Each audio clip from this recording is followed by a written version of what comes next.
Nos orientations budgétaires 2025, dans la continuité de 2024, répondent à notre ambition de faire rayonner le territoire et d'offrir le meilleur service aux habitants.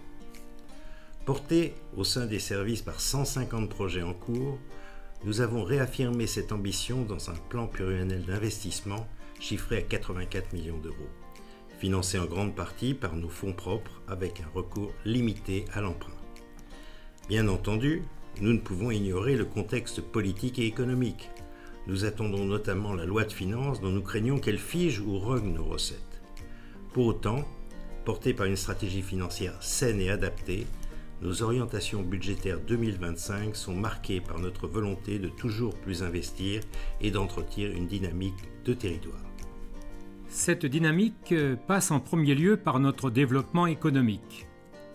Les projets Daman, FM Logistique, l'Hermite vont sortir de terre. Un nouvel embranchement d'un montant de 400 000 € sera créé à la zone Porte Sud. Les fleurons de la pharmacie drouaise investiront plus de 100 millions d'euros en 3 ans chez Delpharm, Ipsen, Léo Pharma, Norgine ou encore Etipharm à Châteauneuf. 8 millions seront consacrés au développement de nos zones d'activité, aux livres indières, dans les zones Europan à Brozol, Saint-Lubin ou Tremblay, ou encore à la gare de Marchezais et dans la ZAC des Morisiers. Nous n'oublierons pas l'accompagnement des entreprises ou encore le développement de l'offre de formation avec un nouveau cycle de l'IUT de Chartres porté à Dreux. Pas de développement économique sans une stratégie foncière ajustée aux impératifs de sobriété et de reconquête de nos friches pour lesquelles nous sommes territoire pilote. 2 opérations en cours ou sur le point d'être lancées illustrent cette politique.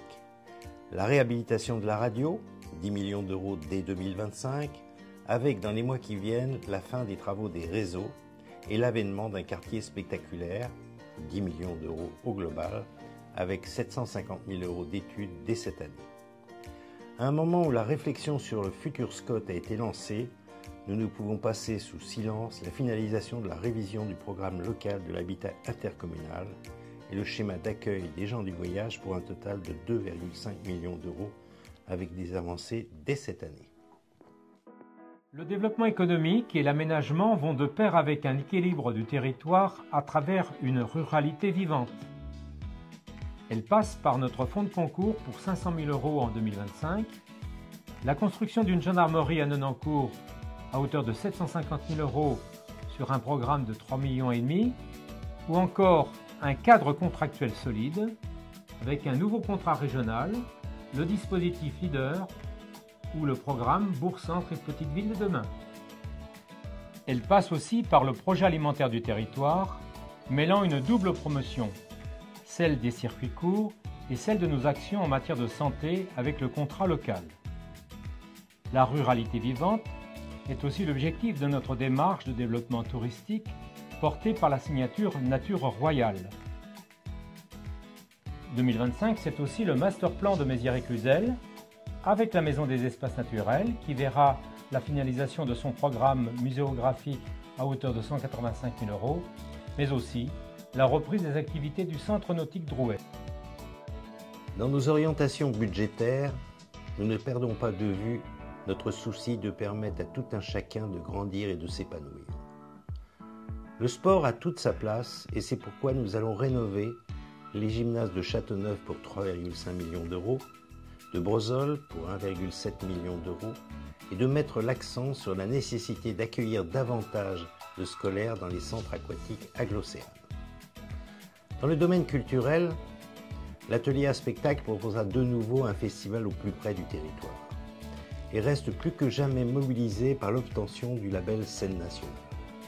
La médiathèque mettra l'accent sur la lecture publique et le conservatoire est mobilisé par le développement du maillage sur les territoires de l'Aglo, avec des liens renforcés avec les différentes écoles de musique, des concerts en commun et hors les murs.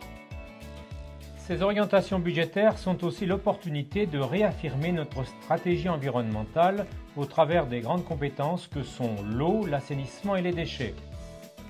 Dans le domaine de l'eau, afin de prévenir les pertes, la priorité est bel et bien de moderniser le réseau parfois vieillissant pour assurer une qualité irréprochable de la distribution.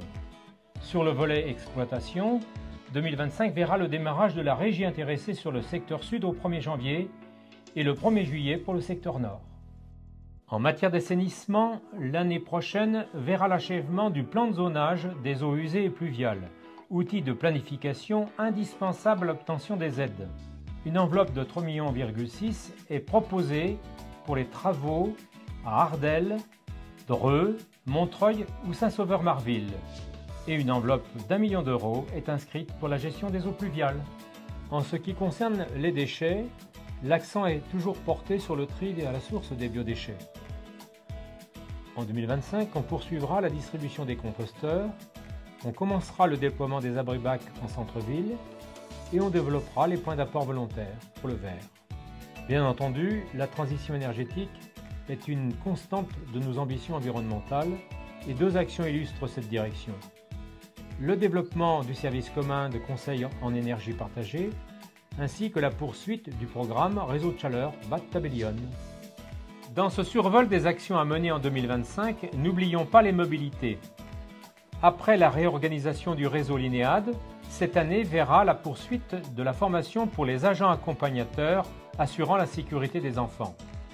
En outre, 350 000 € iront vers de nouveaux équipements dédiés au vélo, arceaux, stations de réparation ou vélos électriques.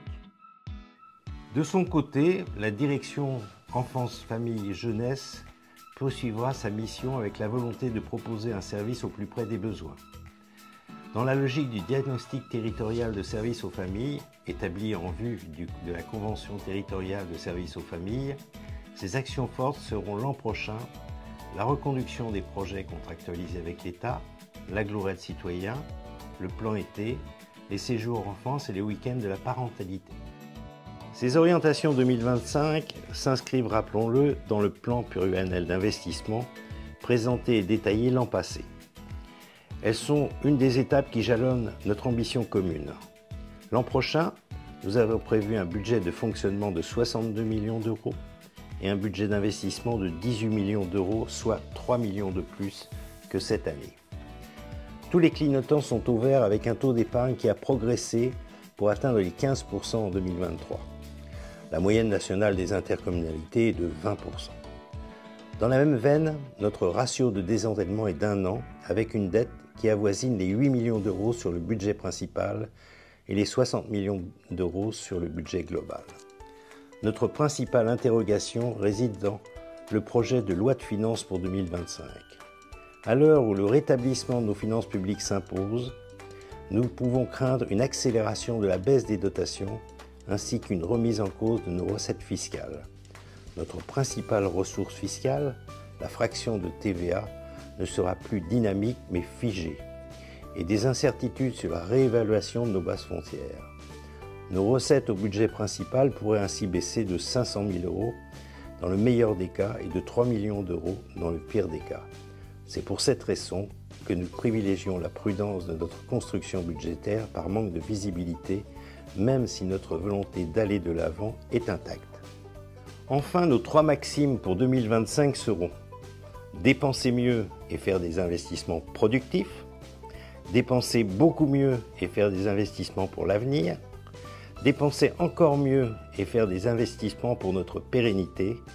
Et il ne faut procrastiner les projets que nous pouvons faire aujourd'hui.